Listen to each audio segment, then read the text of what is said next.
Congresso Nacional vota neste momento o Orçamento da União para 2022. Pelo texto, o valor do fundo eleitoral fica em quase 5 bilhões de reais. E o do salário mínimo em R$ 1.210. Dia de reuniões e negociações intensas na Comissão Mista de Orçamento, que discute o que será feito pelo governo no ano que vem.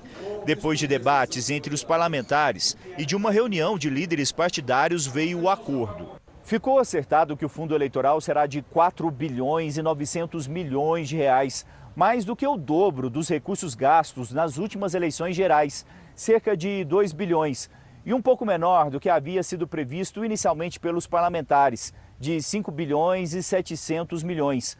O corte de quase 1 bilhão no fundo eleitoral foi para recompor recursos da educação e da ciência e tecnologia, que sofreram cortes. Nós estamos vendo aqui, mais uma vez, um aumento no fundo eleitoral. Reduziu em relação ao que estava na LDO, sim, de 5,7 bilhões para 4 bilhões 934 milhões. Para campanhas eleitorais é um absurdo, estamos na pandemia. Chega de discurso bravateiro. Sabe-se claramente que em 2015, 2016, o país passou por uma fase em que se discutia o financiamento empresarial de campanha e a decisão tomada naquele momento, impelida pelo julgamento do Supremo Tribunal Federal, foi no sentido de que as doações empresariais de campanha eram inconstitucionais e precisaríamos, de fato, trabalhar com o financiamento público de campanha, e é exatamente isso que o Parlamento brasileiro, de forma responsável, tem sido feita. O salário mínimo ficará em R$ 1.210, um reajuste para recompor a inflação, que deve fechar em cerca de 10% este ano.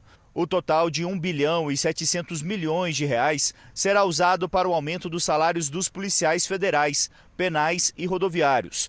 Uma promessa do presidente Jair Bolsonaro. 89 bilhões e 300 milhões serão usados para pagar o Auxílio Brasil para 17 milhões de famílias e 16 bilhões serão utilizados em emendas parlamentares de relator. No fim da tarde, o parecer do relator Hugo Leal foi aprovado pelos deputados e senadores da Comissão Mista de Orçamento. O texto prevê um orçamento total de 4 trilhões e 800 bilhões de reais.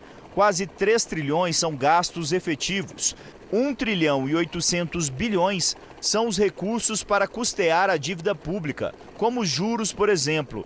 Ainda é necessária aprovação no plenário do Congresso Nacional.